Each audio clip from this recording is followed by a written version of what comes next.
Last time on آخری معجزہ. اور پھر کہا اولئک هم الغافلون، وہی تو ہے غافل.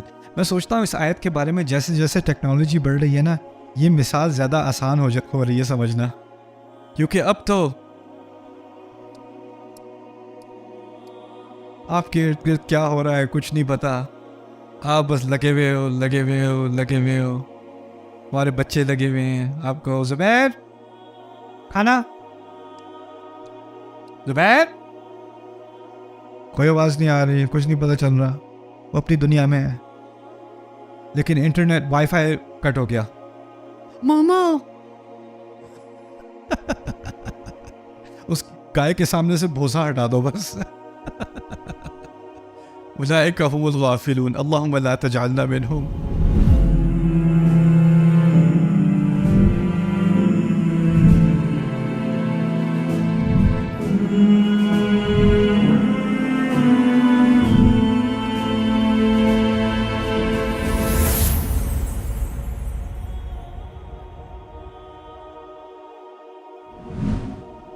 یہ ہے قرآن میں منظر کشی. اس سیکشن سے ہم تھوڑا جلدی گزر جائیں گے انشاءاللہ. آسان ہے اور یہ ہمارے لیے، ہمارے کلچر میں ایکچولی اس کو سمجھنا بہت آسان ہے. قرآن میں تعبیرات کی جاتی ہیں، ایک الفاظ استعمال کیے جاتے ہیں جن سے ایک پورا منظر ذہن میں آ جاتا ہے. مثال سے بھی آتا ہے، لیکن قرآن کی عام تعبیرات سے بھی ہمیشہ کوئی نہ کوئی منظر ذہن میں کوئی خاکہ کھینچا جا رہا ہوتا ہے، ایک پینٹنگ بن رہی ہوتی ہے آپ کے دماغ میں. اور یہ عربی زبان کی خصوصیات میں سے ہیں. آپ لوگوں میں سے جن کو عربی میں دلچسپی ہے، میرا خیال ہے اس کا اردو میں بھی ترجمہ ہوا ہے کتاب کا، التصویر الفنی فی القرآن الکریم للسید قطب. سید قطب نے کتاب لکھی تھی تصویر فنی کے نام سے، التصویر الفنی، کہ منظر کشی قرآن کے اندر، اور بہت ہی خوبصورت تصویر کشی قرآن کے اندر اپنی چھوٹی چھوٹی تعبیروں میں. تو اس کی تھوڑی سی مثالیں ابھی ہم آبزرو کرتے ہیں. واللیل اذا عسعس والصبح اذا تنفس. رات جو کھسک کھسک کر آگے بڑھتی چلی جائے، اور صبح، اور عسعس اس کو بھی کہتے ہیں گلے کو دبانے کو، عسعس. اور صبح جو آخر میں آ کر سانس لے، جیسے آپ گلا دبا رہے ہو اور گلا چھوڑا تو کیا کیا؟ ہاں. تو صبح کی روشنی کے آنے کو کیا تعبیر کیا جا رہا ہے؟ تنفس، سانس لی، آخر میں آ کے سانس لی. جیسے اندھیرا ایک قسم کا چوک تھا، گردن دبانا تھا، اور صبح نے آ کے اس کو ریلیف دی. اور یہی تعبیر استعمال کی جا رہی ہے قرآن میں. قرآن کے آنے سے پہلے انسانیت گہرائی میں چوک ہو رہی تھی، اس کا گلا دب رہا تھا، اور پھر بالکل مرنے تک آ گئی تھی انسانیت، اور اللہ تعالیٰ نے روشنی نازل کر دی، قرآن نازل کر دیا. اور صبح اذا تنفس، صبح آ گئی، اب صبح نے سانس لی. صبح کی سانس سے مراد یہ بھی ہے جو بھی صبح میں تھا اس نے بھی سانس لی، ریلیف آ گئی اس کے ساتھ. بل نقذف بالحق على الباطل فيضمغه فإذا هو زاهق ولكم الويل مما تصفون. قرآن میں کبھی کبھی بہت ہی اگریسو تصویر کھینچی جاتی ہے. اصل میں دو متضاد چیزیں ہیں، ایک ہے رسول صلی اللہ علیہ وسلم کا اخلاق، اور دوسرا ہے ان کا پیغام. یہ دو متضاد چیزیں ہیں کئی پہلوؤں سے. رسول صلی اللہ علیہ وسلم انک لعلی خلق عظیم، آپ سب سے بہترین اخلاق پر قائم ہیں. بلکہ اعلیٰ سے مراد کچھ علماء نے یہ بھی لی ہے کہ آپ اگر اخلاق ایک پہاڑ ہوتا تو آپ اس پہاڑ کے اوپر ہیں. اخلاق کا سب سے اعلیٰ مثال اعلیٰ خلق عظیم. خیر، رسول صلی اللہ علیہ وسلم کے اخلاق سے کیا ہے؟ نرمی سے بات کرتے ہیں، صبر سے بات کرتے ہیں. کسی سے مخاطب ہوتے ہیں تو ان کی طرف مڑ کر ان کو آنکھوں میں آنکھیں ڈال کر ان سے بات کرتے ہیں. جاہل کا جواب نرمی سے دیتے ہیں، خاموشی سے دیتے ہیں. ہر سچویشن میں اعلیٰ ترین مثال کیریکٹر کی وہ کیا ہے؟ ہمارے نبی صلی اللہ علیہ وسلم. ٹھیک ہے، وہ بات سب کو پتہ ہے، لیکن ان کی زبان سے جو الفاظ نکل رہے ہیں وہ ان کے اپنے نہیں ہیں. الفاظ تو اللہ تعالیٰ کے ہیں، اور اللہ تعالیٰ انسان کے کیریکٹر میں ہوتا ہے نرمی، ہیوملٹی، تواضع. نرمی سے بات کرے، محبت سے بات کرے، شفقت سے بات کرے. لیکن اللہ کا کلام جو ہے نا، وہ تو اللہ کا کلام ہے. اللہ کا کلام وہ تو رب ہے. رب اپنے بندے سے ہیوملٹی کس کو دکھانی ہے؟ رب کو یا بندے کو؟ بندے کو. اللہ ان سے اپنے بندے سے ایسے بات کرے گا جیسے رب بندے سے بات کرتا ہے. کبھی محبت سے، کبھی غصے سے، کبھی اتھارٹی سے، کبھی دھمکی سے. اس کی مرضی وہ جیسے بات کرے، لیکن الفاظ کس کے منہ سے نکل رہے ہیں؟ نبی کے منہ سے صلی اللہ علیہ وسلم. ابھی میں نے بتایا نبی کی نرمی، ان کا حسن خلق، ان کے اخلاق. ایک طرف ان کی نرمی، اور دوسری طرف اللہ تعالیٰ کا دیا جانے والا کلام جس میں ٹفنس بھی ہے، اس میں شدید بات بھی ہوتی ہے، اس میں ڈرانے والی بات بھی ہوتی ہے. یہ دونوں کبھی کبھی متضاد ہو جاتی ہے نا، اور یہ تضاد سمجھنے کی بہت ضرورت ہے. دو الگ الگ چیزیں ہیں.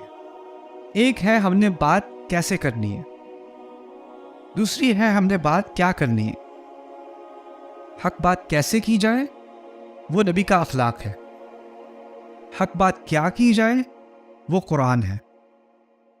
آپ کے اخلاق سے کبھی کوئی کسی کو تکلیف نہ ہو، آپ کے اخلاق سے، آپ کے اسلوب سے، آپ کی آواز کے اونچے نیچے ہونے سے، آپ کی نظروں سے، آپ کے فیشل ایکسپریشن سے، کیسی شکل بنا کے بات کی ہے، کیسے انوئے ہو کے بات کی ہے، کیسے تنزیہ بات کی ہے، یہ اخلاق کے خلاف ہے. یہ ہے بات کیسے کرنی ہے. لیکن جو بات کرنی ہے وہ بات ایسی ہے کہ جس کو باطل پسند ہے نا، اس کو آپ کی بات سن کے بہت تکلیف ہوگی. آپ جتنے بھی نائس ہو جاؤ، رسول صلی اللہ علیہ وسلم سے زیادہ نائس کوئی ہو نہیں سکتا. قریش کو نفرت ہوئی ان کی بات سے، غصہ آیا ان کی بات سے، بری لگی ان کی بات. ایسی نفرت، یہاں تک کہ مکے میں تو بس دو ہی چوائسز تھیں. جس نے قرآن سن لیا اس کے پاس دو ہی چوائسز تھیں، یا تو وہ مان لے یا وہ بالکل دشمنی پر اترا ہے. نیوٹرل تو تقریباً تھے ہی نہیں، یا تو اس طرف یا اس طرف. اور جو بیچ میں رہ گئے تھے وہ صرف وہ تھے جنہوں نے سنا ہی نہیں. مگر یہی دو ایکسٹریمز آ گئے تھے. اب تو یا تو اس کو بالکل اس کی محبت میں آ جاؤ، اپنے آپ کو دے دو، یا اس کی نفرت میں اپنے آپ کو دے دو. لیکن رسول کا کردار صلی اللہ علیہ وسلم جیسا سب کے ساتھ تھا ویسا ہی ان کے ساتھ تھا، ایک ہی کردار. تو اس سے ہم نے کیا سیکھا کہ ہمیں اپنی بات جو واضح کرنی ہے وہ تو واضح کرنی ہے، لیکن کس اخلاق سے واضح کرنی ہے، اپنے اخلاق کو برقرار رکھنا ہے. ہم کیا کرتے ہیں، حق بات ہمارے پاس ہو تو ہماری آواز بھی اونچی ہونی چاہیے. اللہ تعالیٰ نے کہا calm down bro. easy.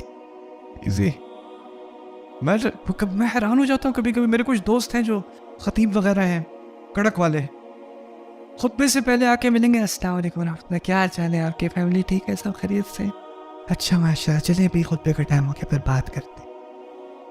اذان ہوئی، کھڑے ہوئے، ان الحمد للہ نحمدہ ونستعینہ. کیوں ہو گیا ہے خطبے کے تو پتہ نہیں کیا ہو جاتا ہے اس انسان کو، اور خطبے کے بعد دوبارہ ہاں جی آپ خیریت سے، سب ٹھیک ہے، سب ٹھیک ہے. کیا ضرورت تھی اس گرج برس کی؟ I don't understand. رسول صلی اللہ علیہ وسلم جیسے تھے ویسے تھے، ہر ایک کے ساتھ ان کا حسن سلوک تھا. وہ ہمارے اسلوب میں تبدیلی نہیں آنی چاہیے. بات حق جو ہے وہ ہے. بات سے آپ کی لوگ افینڈ ہوں گے، اس میں کوئی شک ہی نہیں. بلکہ اگر آپ کی بات سے کوئی افینڈ ہو ہی نہیں رہا، کسی کو آپ کی بات بری لگ ہی نہیں رہی، تو شاید آپ کی بات میں کوئی غلطی ہے. کیونکہ جب حق بات ہوتی ہے تو پھر صبر کا امتحان ہوتا ہے. اب یہ تصویر سمجھتے ہیں، بل نقذف بالحق علی الباطل، ہم سچ کو جھوٹ کی طرف مارتے ہیں. قذف یوز ہوتا ہے، اس اسپیئر کا کیا لفظ تھا؟ ہم جھوٹ کو حق کا نیزہ مارتے ہیں. قذف کا لفظ نیزے کے لیے استعمال ہوتا ہے. اب ایک تصویر آپ کے سامنے آ گئی کہ ایک ہے دشمن اور دوسرا دشمن، اور جو حق ہے وہ باطل کا دشمن ہے، اور حق نے کیا کیا، نیزہ پکڑا اور اس کی طرف لانچ کیا اسے. پھر ہوا کیا، فَيَدْمَغُهُ، تو وہ اس کے بھیجے سے گزر جاتا ہے، اس کے دماغ سے، بھیجے سے گزر. فید، دماغ کا لفظ ہم بھی اردو میں استعمال کرتے ہیں. فَيَدْمَغُهُ، بھیجے سے گزر جانا، یعنی اس نے ہیلمٹ بھی پہنا ہوا ہے فوجی نے، وہ آپ کی طرف بھاگتا ہوا آ رہا ہے یا آپ سے بھاگ رہا ہے، اور وہ اس کو ہٹ کرتے ہیں. حق اس کو ہٹ کرتا ہے، یعنی حق میں کوئی رحم نہیں ہے. ایسے ہی نہیں مارا کہ اس کو میدے میں لگا، یا اس کی ٹانگ میں جا کے لگا، یا اس کے بازو میں لگا. کہاں پہ لگا؟ سر پہ لگا، اور دماغ سے، سر میں سے گزر گیا، وہ سر میں سے گزر گیا. اس تصویر میں ایک بڑی پیاری بات کی جا رہی ہے کہ جو باطل ہے وہ لوگ یہاں سے بناتے ہیں. وہیں پہ حملہ کیا ہے، باطل کے سینٹر پہ. پھر یہاں دوسری بات کی ہے کہ حق کو باطل کے لیے کوئی رحم نہیں ہے، اس میں کوئی کمپرومائز نہیں ہے، اس میں کوئی نائس کا چکر نہیں ہے، اخلاق کا چکر نہیں ہے، اس میں بے رحمتی سے حق بات کرنی ہے۔ فَيَطْبَخُهُ فَإِذَا هُوَ زَاهِقٌ، تو وہ بھاگتا پھرے گا۔ اس میں آپ یہ بتائیے کہ سپورٹس میں بھی ہوتا ہے، وار میں بھی ہوتا ہے، ایک ہوتا ہے آفنس، ایک ہوتا ہے ڈیفنس۔ اس میں حق آفنس پہ ہے یا ڈیفنس پہ ہے؟ یہ تو آفنس ہوا نا، تو اس کا مطلب ہے باطل کس پر ہے؟ وہ ڈیفنس میں، اس کا ڈیفنس چلا نہیں، اس کا ہیلمٹ بھی ٹوٹ گیا اور اس میں سے حق گزر گیا۔ اس سے اللہ تعالیٰ نے ہمیں سکھایا کہ حق کی اصل ہے کہ وہ ہمیشہ آفنس پہ ہوتا ہے، اور باطل کو ہمیشہ کہاں ہونا چاہیے؟ ڈیفنس پہ۔ اگر آپ اس بات کو سمجھ لیں اور پھر سمجھنے کی کوشش کریں کہ ہمیں اسلام کے بارے میں، قرآن کے بارے میں کیسے بات کرنی چاہیے، ہمیشہ قرآن کے بارے میں، قرآن میں تو یہ بھی ہے، اس کو ایکسپلین کریں۔ قرآن میں یہ کانٹرڈکشن ہے، اس کو آپ بتائیں اس کا کیا مطلب ہے۔ قرآن میں یہ بات کہی جا رہی ہے اتنی انسانیت کے اور اخلاق کے، انسانی علم کے خلاف ہے، یا سائنس کے خلاف ہے، یا ایتھکس کے خلاف ہے، اس کو ایکسپلین کریں۔ ان سارے سوالوں میں آفنس پہ کون ہے؟ تو باطل آفنس پہ ہے، اور آپ کہتے ہو اچھا میں اس کا میں آپ کو ایکسپلین کر کے بتاؤں، اچھا میں اس کا بتاتا ہوں، اچھا میں اس کا بتاتا ہوں۔ اب آپ ڈیفنس پہ ہو گئے نا، ڈیفنس پہ ہو گئے، اور جو بھی سوال پوچھ رہا ہوتا ہے نا، اصل میں بات کو وہ کنٹرول کر رہا ہوتا ہے۔ آپ لوگوں نے بہت سارے بیکار ٹی وی انٹرویوز دیکھے ہیں، کوئی اگریسو ٹی وی ہوسٹ ہوتا ہے، وہ کسی کو بلاتا ہے اپنے انٹرویو پہ، وہ ایک کے بعد دوسرے کے بعد تیسرا سوال پوچھتا ہے، وہ بیچارہ پہلے سوال کا جواب دے رہا ہوتا ہے، ہوسٹ کیا کرتا ہے؟ اچھا یہ بتائیں پھر آپ، اچھا وہ رہنے دیں، پھر یہ بتائیں، وہ بیچارہ کوئی صحیح جواب دینے بھی لگے گا، اچھا ہم کمرشل بریک، اور پھر وہ شروع کریں گے، ہاں پچھلے سیشن میں وہ ہماری باتوں کا جواب نہ دے سکے، دیکھتے ہیں اس دفعہ کیا کرتے ہیں، اور پھر وہ بیچارہ وہ ہوتا ہے، اس کی تو ایکسپرٹیز ہوتی ہے کہ اس نے آفنس پہ رہنا ہے، وہ بلاتے ہیں بیچارے کسی پروفیسر کو ہیں، کسی پی ایچ ڈی کو، کسی ریسرچر کو، اس نے کبھی کوئی ڈیبیٹ وغیرہ کی نہیں ہوتی، اس نے کتابیں پڑھی ہوتی ہیں، لائبریری میں اس نے ٹائم گزارا ہوتا ہے۔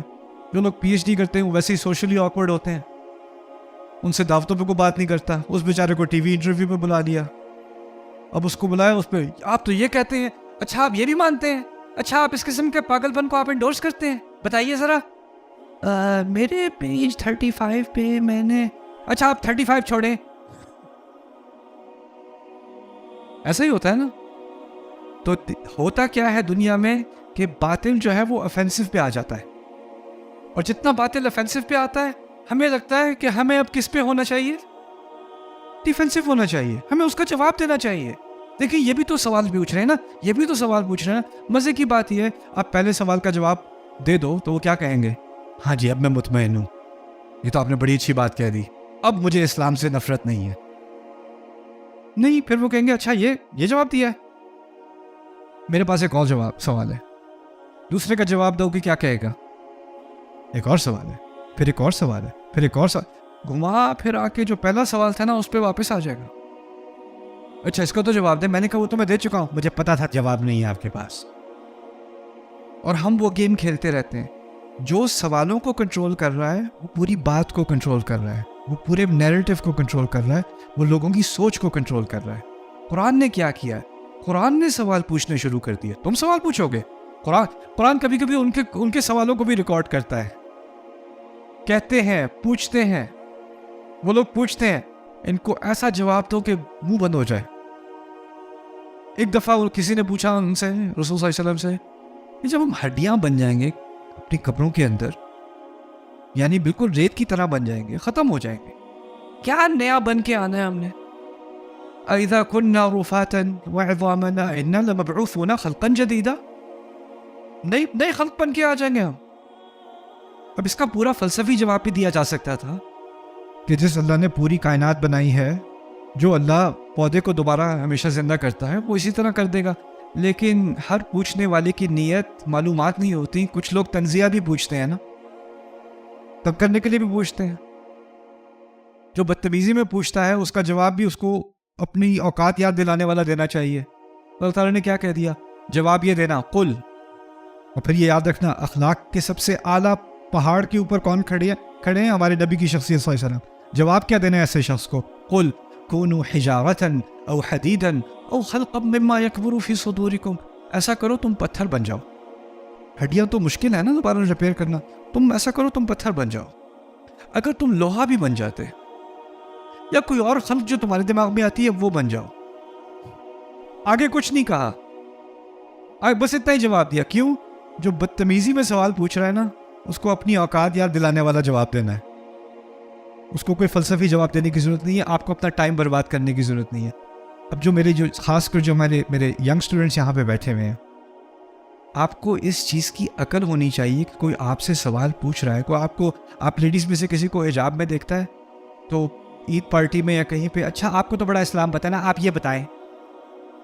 آپ کے ساتھ ہر دعوت میں یہی ہوتا ہے. ہماری کوئی داڑھی دیکھ لے بس, اس کی اتنی دیر تھی. اس کے بعد اچھا یہ جو ہے یہ قرآن میں یہ, تم تو مولوی ہو نا, تم بتاؤ. ہوتا ہے کہ نہیں؟ تمہیں اتنی عقل ہونی چاہیے کہ کون ویسے ہی بس تمہارا ریکارڈ لگا رہا ہے, تم سے ایسے شغل کر رہا ہے, اس کی انٹرٹینمنٹ ہے, وہ بور ہے, اور تم اس کی پارٹی انٹرٹینمنٹ ہو. تم ویسے ابن کثیر میں اس آیت کے تحت انہوں نے اس کی تفسیر میں یہ لکھا. یار اس کو کوئی کنسرن نہیں ہے. He's using you.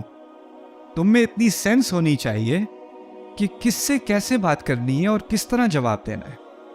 اخلاق کے معیار سے نیچے نہیں گرنا, لیکن حق تو حق ہے اور باطل باطل ہے, اور اس کا جواب دینے کے لیے کبھی باطل کا سر پھوڑنا پڑتا ہے, اس کا سر پھوڑنا پڑتا ہے. خیر,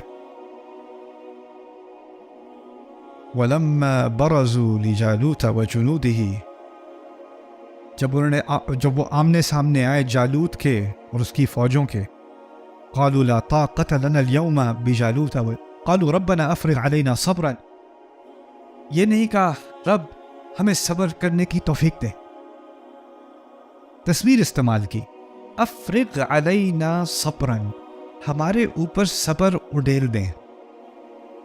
جیسے کوئی بالٹی ہو اس میں پانی ہو, وہ اس کے اوپر کو فارغ کر دے اس کو پورا. افرغ علینا صبرا, ہمارے اوپر صبر کی بالٹی خالی کر دیں, ہمیں بھگو دیں صبر میں, ہمیں بھگو دیں. صبر سے مراد ہمارے ہاں ہوتی ہے برداشت کرنا. عربی میں صبر ہوتی ہے جس کام پہ نکلے ہو اس کام کی طرف بڑھتے رہو, رکنا نہیں ہے. Grit, resilience, March forward, onward, استقامت. یہاں کہا ہے ربنا افرغ علینا صبرا, یہ بڑی آرمی جو ہمارے سامنے آ گئی ہے, ہم سے کئی گنا بڑی ہے, ان کا سامنا کرنے کے لیے ہمیں ایسی ول پاور دے میرے رب کہ ایک قدم پیچھے کی طرف نہ جائیں, آگے ہی چلتے چلے جائیں. اس کے لیے تو مجھے پورا اپنے آپ کو اس کمٹمنٹ میں بھگونا پڑے گا. آپ مجھے اس صبر میں ڈبا دیں. افرغ علینا صبرا وثبت اقدامنا, اور ہمارے قدموں کو ثابت کر دیں, کھڑکھڑائے نہ ہمارے قدم, ہلے نہ, زلزلہ نہ آئے ہمارے پیروں کے نیچے, ہم پیچھے نہ ہٹیں. ثبت اقدامنا یعنی جو قدم بھی رکھیں پکا رکھیں, ایسے نہیں دیکھ کے, ایسے نہیں. وثبت اقدامنا وانصرنا على القوم الكافرين. This is the beautiful one. فمن يرد الله ان يهديه, اللہ تعالیٰ نے جس کے لیے ارادہ کیا کہ وہ اس کو ہدایت دے گا, اللہم اجعلنا منہم, اللہ ہم سب کو ان میں سے بنائے. یشرح صدرہ للاسلام, اس کے صدر کو, اس کے سینے کو اللہ اسلام کے لیے پھیلا کر کھول دیتا ہے. ومن یرد ان یضلہ, اور جس کے لیے وہ چاہے کہ وہ اس کو گمراہی میں رہنے دے. یجعل صدرہ ضیقا, اس کے سینے کو اللہ تنگ کر دیتا ہے. تو ایک ہے سینے کا کھولنا, اس کا کھل جانا, اور ایک سینے کا تنگ ہو جانا. اس کا تعلق تعبیری اعتبار سے سانس کا آسان آنا اور سانس کا مشکل ہو جانا. جیسے ایزما اٹیک ہوتا ہے نا کسی کو, تو اس کو سینہ کیا ہوتا ہے, تنگ ہو جاتا ہے, تنگ ہو جاتا ہے. ایئر پریشر جو فائٹر پائلٹس وغیرہ کا ہوتا ہے, ایئر پریشر اگر بہت ہی زیادہ جو ہے وہ غیر مناسب ہو جائے تو ان کو بریدنگ مشکل ہو جاتی ہے.